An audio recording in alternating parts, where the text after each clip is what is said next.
Now, on 105.9 FM and streaming worldwide on the WMAL app. O'Connor and Company. 6:07 on this Memorial Day 2025, where we are spending time honoring the fallen and recognizing their sacrifice so that we have the freedom to do what we do every day. Especially, we get to exercise our First Amendment rights relatively unabated here, which I never take for granted. There's a reason why America has the greatest talk radio on the planet, really the only legit talk radio on the planet. And it's because of our First Amendment and, even more importantly, those who have been willing to fight to protect it. Thank you to all the families who are mourning their loved one across the generations. Coming up later this morning at 6:35, we're going to speak with Rear Admiral Jim McNeal. At 7:05, Joe DeGeneva. 7:35, Bill D'Agostino of Media Research Center. And then at 8:05, Emily Dominich, who is working again with the Travis Manion Foundation, as Gold Star families are honoring the fallen at Arlington today. It's Larry O'Connor with Julie Gunlock. Good morning, Julie. Good morning. So, you remember when David Hogg, what is he, 22 years old at this point, maybe 23 years old? Is he still in school, by the way? He went to Harvard. I think so. Yeah. He was on Bill Maher a couple of weeks ago. David Hogg, by the way, under fire for being the vice chair of the Democratic National Committee and at the same time simultaneously starting a super PAC that raises money to primary incumbent Democrats. That's right. Not to David Hogg's liking. Right, which, again, you may think that that's a great thing for him to do, but when you're the vice chair of the party, that raises a few eyebrows, I think. Right. So David Hogg explained what the problem is with Democrats connecting with young men right now. Here's how he described it. We've created a culture where we say, well, if you say the wrong thing, you're excommunicated. And that's just not how human beings work. Nobody is perfect, but ultimately what we have to do here is figure out how to bring people back in and work towards the bigger goal of advancing the future of this country and helping young people especially get by so that they're able to focus on their lives and, getting with a young woman or something like that instead of how are they going to pay their rent, for example, or how are they working their two jobs. Young people should be able to focus on what young people should be focused on, which is how to get laid and how to go and have fun. There you go. David Hogg for president. That might actually be the first indication of this new $20 million effort that the New York Times is reporting now, where the Democrats are trying to speak with American men. They're calling it SAM. That's the code name, figuring out how to say it. And I guess that's the caricature of someone like David Hogg about what young men want in this, which is, by the way, so insulting. Well, it is. And let's not forget where he comes from. David Hogg, first of all, was one of the architects of cancel culture. Okay.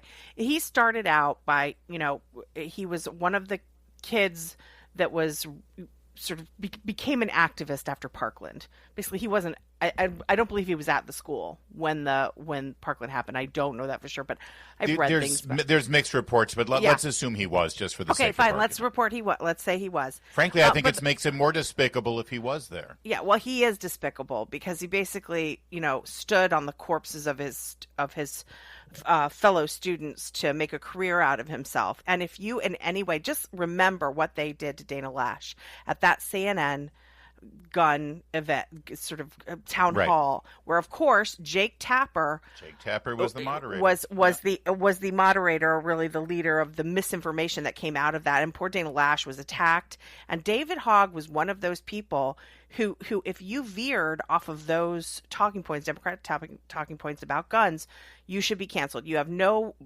place in polite society. So the idea that this guy is now sort of changing course on this and saying like, oh, we shouldn't cancel people. I mean, this is all marketing. Someone did some sort of poll and found out where people are. And then the idea that he says all that young men want is to have a beer and, he said it grossly, but have sex is so, no, they want purpose. They want something in their lives that gives them purpose and meaning.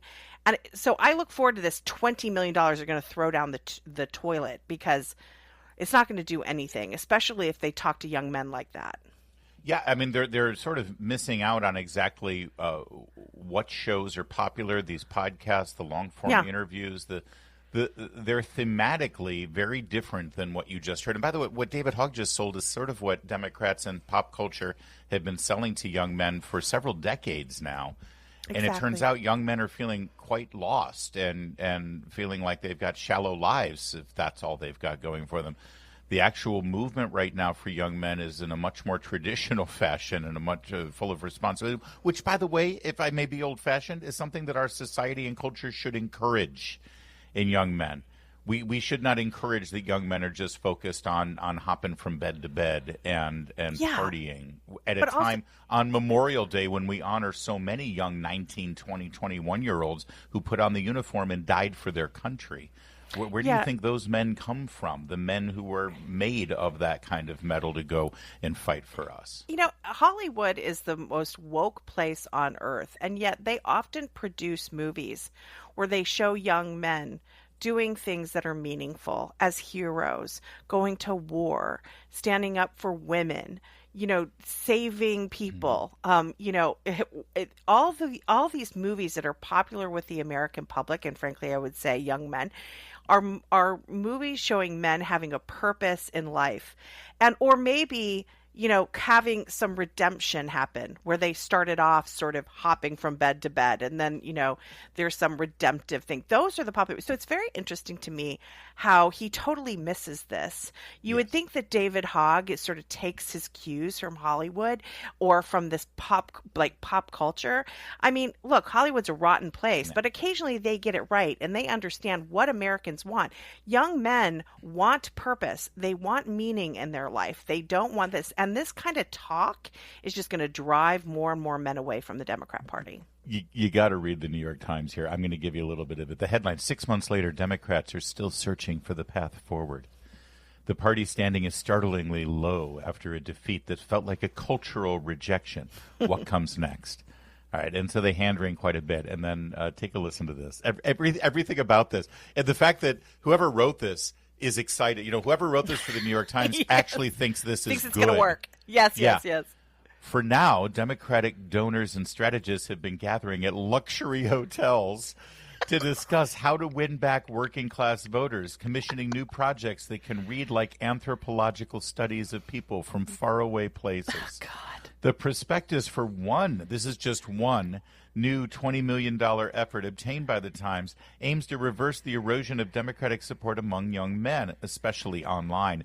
It's codenamed SAM, short for Speaking with America Men, a strategic plan, and promises investment to study the syntax, language, and content that gains attention and virality in these spaces. It recommends buying advertisements in video games, among other things. Above all, we must shift from a moralizing tone, it urges. Mr. Trump's diminishing popularity since election, which, by the way, is a fraudulent statement, has some Democrats already salivating for the midterm elections. Republicans control the House narrowly 220-212 with 3 vacancies and heavily Democratic seats. Trump's numbers seem to be getting worse and worse, and I'm pretty optimistic Democrats will have some real opportunities in 2026, said Zach McCrary, a Democratic pollster. Okay, we'll find out the next facet of Mr. McCrary's analysis here coming up in just a second, and a little bit more about how Democrats are going to secure the victory back here after the 2024 election, because they're spending $20 million to learn how to speak to men. Coming up in a moment. It's 6:15. I say, you want to know how to speak to men? Just talk to 2 moms with teenage boys. That would be Julie Gunlock and Jamie Whitten. WMAL, making sense of the news. Live from the Home Paramount Pest Control Studios. Home Paramount, the leader in pest control since 1939. Trump's numbers seem to be getting worse and worse, and I'm pretty optimistic Democrats will have some real opportunities in 2026, said Zach McCrary, a Democrat pollster. But Mr. McCrary, who lives in an Alabama congressional district that's often ranked the nation's most conservative, cautioned against taking the wrong lessons from any successes in 2026 because, he said, the party's brand is repellent in so much of the country. The 2022 midterms masked the Biden problem, he said, of the former president's age. A good 2026 midterm, we should not let that mask a deeper problem. He added the Democrats had lost credibility by being seen as alien on cultural issues. I got to tell you, it's a wonderful thing to live in a time when the New York Times is admitting that Democrats have lost credibility because they're alien on cultural issues. God bless you, Andrew Breitbart, for recognizing that politics is downstream from culture. Finally, Republicans seem to be getting it, even if it's accidentally. But did you catch that? This is the New York Times injecting in here. The 2022 midterms masked the Biden problem, he said, of the former president's age. They still think that age was the Biden problem. I know. Yeah. Yeah. They're still bound in it. I mean, that's the thing. Until they actually come to grips with what the real issue is here, they're never actually going to solve the problem. And I love how they're also help. always super quick to be like, Trump's just about his age. Trump's just about his age, right? And he literally, like, if someone had shot my ear and then I hit then a Secret Service tackled me to the ground, I wouldn't be getting up for months. Let's just be clear. And I'm much younger than Trump. I'd still probably be splayed out on that. You and me both. Yeah. You and me both. You're right. It's not age.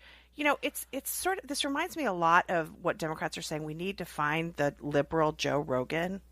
They keep saying that. We need to find a pocket. We need to reproduce. It's like, you have the liberal Joe Rogan. It's Joe Rogan. Joe Rogan is no card-carrying Republican. He's not conservative. That's why every once in a while, like, we love Joe Rogan, and then he says something and we're like, what are you, we feel so betrayed. No, Joe Rogan is just being Joe Rogan. He's not conservative. He's not a conservative commentator. So maybe it's just that you guys have lost the script. They also misunderstand something about conservative audiences. And being in this business for about 15, 16 years now, and then being a member of the conservative audience that whole time, as well as for decades before I became one of the content creators. That's what we are, content creators. They don't quite understand the conservative audience, and I don't think they ever really will, because they think that we're like them.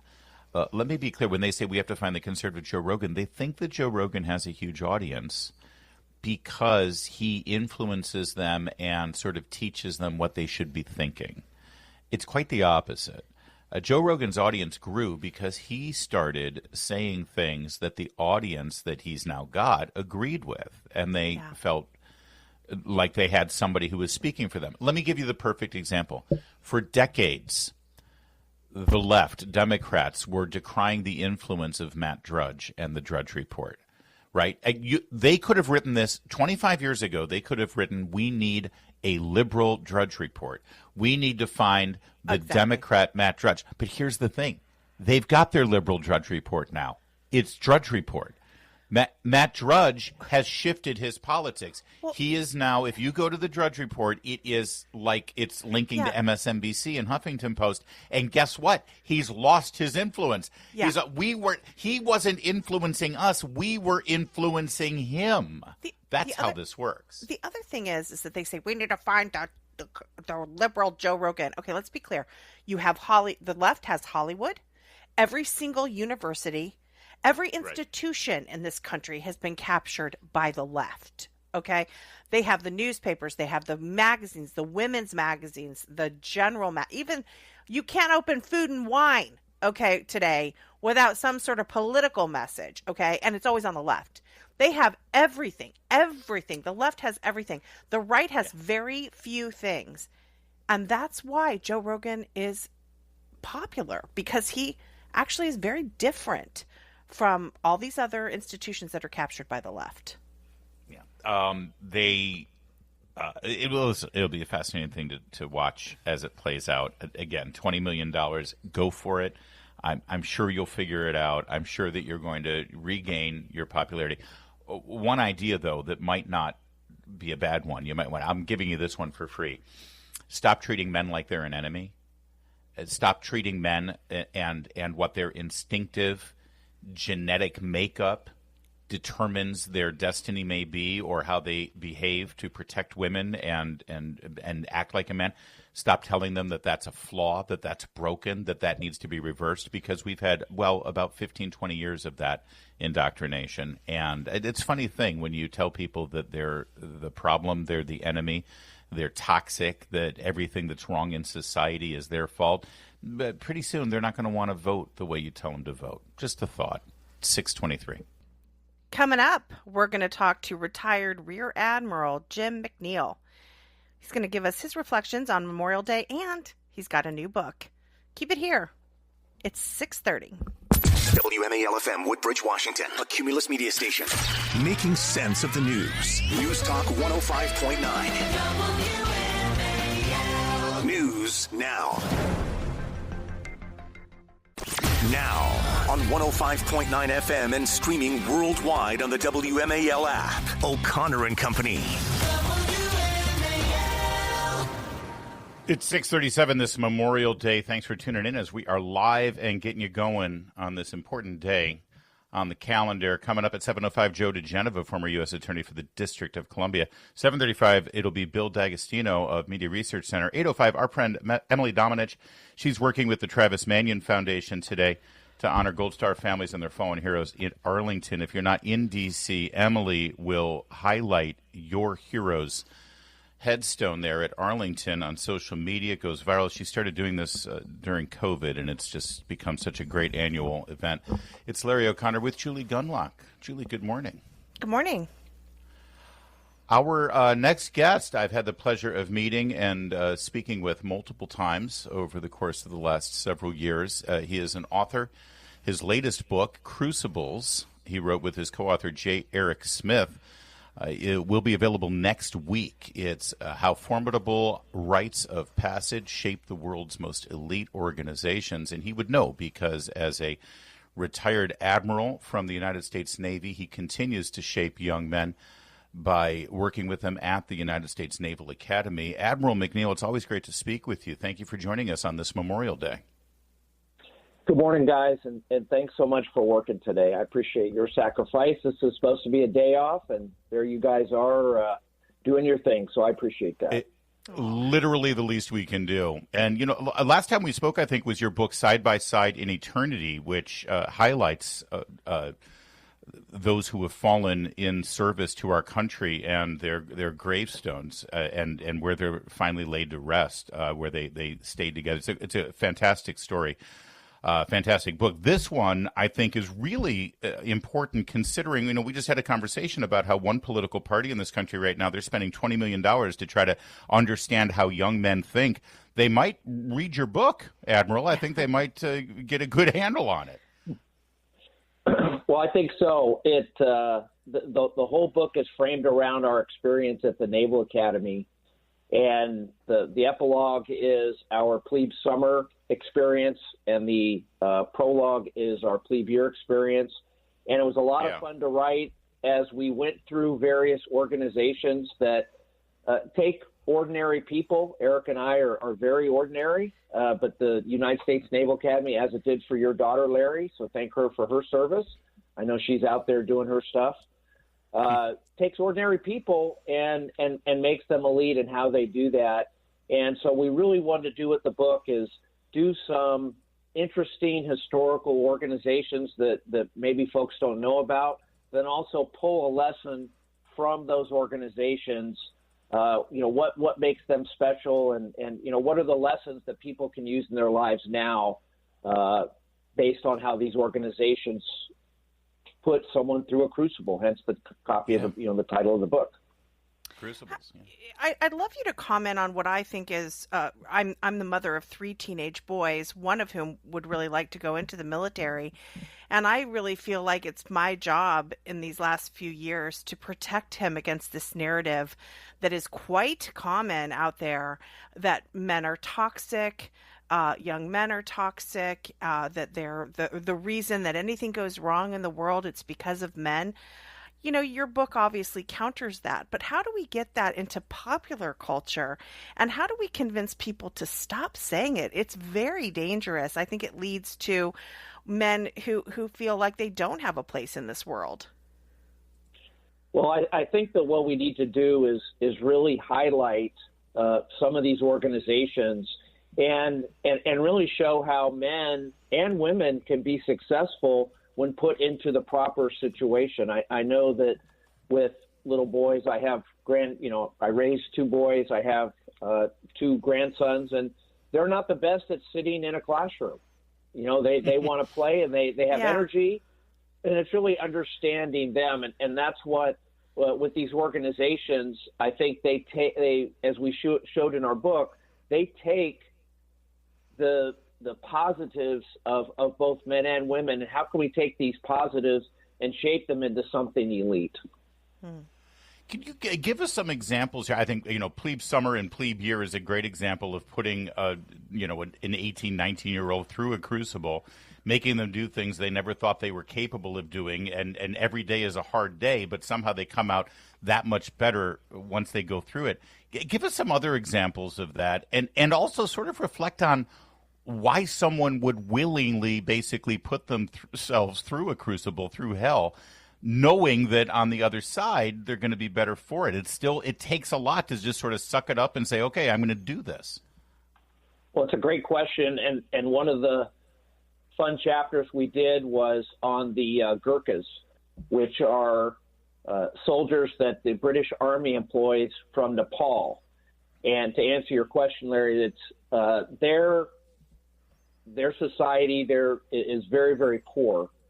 And in Nepal, if you're able to get through the crucibles to become Gurkha, and I want to spoil the book, but there's a really interesting and unique last thing that they do to kind of their final crucible to become Gurkhas. But if you do that in Nepal, you are set for life, and your family is set for life, because not only are you going to get paid as a British soldier, you'll get a pension in your later years. So that's probably a really, really stark example of that. Another example, and this was another fun one that I didn't know a lot about, was again with the new Pope, the American Pope, and the news. Another chapter is on the Swiss Guard. So this is the world's smallest army, representing the country with the smallest land area and population in the world, yet they are responsible for protecting someone who leads a faith that claims over 2 billion members. So that's a pretty unique and special crucible that they go through. And that was a really fun one to research as well. So it's stories like that. It's not all military. It's not all one specific genre. We another chapter's on the doctors and their white coat ceremonies. We did the mafia and made men. Yeah. We did kamikazes, astronauts. Interesting. Little Joe Pesci action there. I love it. Yeah. Very cool. Well, listen, it's this is how you form young men, and I know we're focusing a lot on men. I assure you, all of these principles apply to young women as well. But I still believe that we've got a crisis of young men, and they do need a little bit of focus here. I think that the crisis for young boys figuring out how to be men is very real. And so if you've got a young man in your life, I'd say 12 years old and up, this is a great book for them, and it might inspire them. Admiral McNeal, it's always great to talk with you. The book's on pre-order now. It comes out next week, right? Yeah, absolutely. It'll be out June 10th. By the way, what are your other books? The Herndon Climb. That talk about a rite of passage. That's when plebes, after that plebe year, they climb the monument, the Herndon Monument on the Naval Academy grounds. It takes them, quite some time to do it, but once they do, they're no longer plebes. Friend of this program, Lindsay Feifeld. We're pals with Lindsay, Julie. She's married to a Naval Academy graduate, Marine Corps veteran, big strapping badass. His class it has the distinction of taking the longest time to climb Herndon to get that cover. Yeah, and they're quite proud of it. The 4 hours and 6 minutes, and I'm always a little worried when I watch the climb, because if someone is worse than that, it ruins that chapter. So. Yeah, right, exactly. I don't think it'll ever be that bad.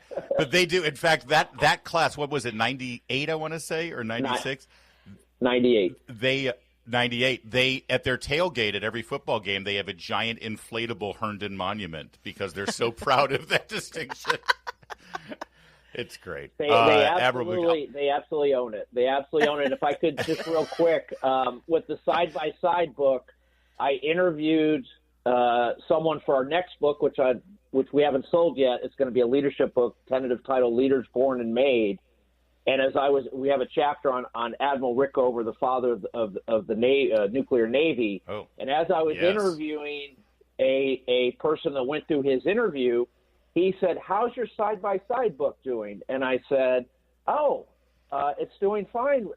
How did you hear about it?" He says, "Oh, I listen to WMAL every morning, and I heard your interview, and I went out and bought the book." Aw. There you go. Well, let's buy a couple of books today then. Thanks, Admiral. That's good to hear. Yeah, Side by Side in Eternity is a great book, especially as those who have fallen are on our minds today on Memorial Day, about these close proximity graves. There's such incredible stories about these adjacent American military graves that they lay side by side for eternity as they made a mark on our nation and on the world. Admiral McNeal, always great to talk with you, sir. We'll see you soon at a tailgate. Absolutely. We'll see you this fall. Go Navy. Go Navy. Beat Army. It's 6:47. Making sense of your world. There are a lot of things that really tick me off. News Talk 105.9 WMAL. Making sense of the news. Well, we got sad news as we woke up this morning. The patriarch of the Duck Dynasty family, the Robertson family, Phil Robertson, who reached great fame with their reality show, Duck Dynasty, passed away overnight. Very sad news. He was super, super popular. And it was announced by his son, Jace, on social media. Of course, he founded the Duck Commander Hunting Company, and then the A&E show really shot him to worldwide fame, really. He was also active politically, as he was a big supporter of President Trump. In fact, he gave a speech at a rally for President Trump during the last campaign. We're going to play his speech in its entirety. Don't worry. He was a man of few words. I got it down to this. If you're pro-God and pro-America and pro-gun and pro-duck hunting, that's all I want. And then he just walked off the stage. That was it. A man of very few words. Hire him for every commencement speech. We can get to brunch faster. Rest in peace, Phil Robertson. It was great to get to know you through your reality show. And one thing that made it very distinctive, with all the craziness in their family and even some bickering and some problems, every single episode ended with the entire family around the table thanking the Lord for the day they just had and for the meal in front of them. And it was inspiring, I think, for a lot of people who wanted to get back to a simpler time and a more reverent time. And he certainly personified that. Phil Robertson, rest in peace. It's 6:52. Making sense of your world. Greatly appreciated. News Talk 105.9 WMAL. I love listening to you. Making sense of the news. Coming up, we've got Joe DeGeneva plus Bill D'Agostino of Media Research Center. Keep it here. It's O'Connor and Company live on this Memorial Day with Larry and Julie. WMAL-FM, Woodbridge, Washington. A Cumulus media station. Making sense of the news. News Talk 105.9. WMAL. News now.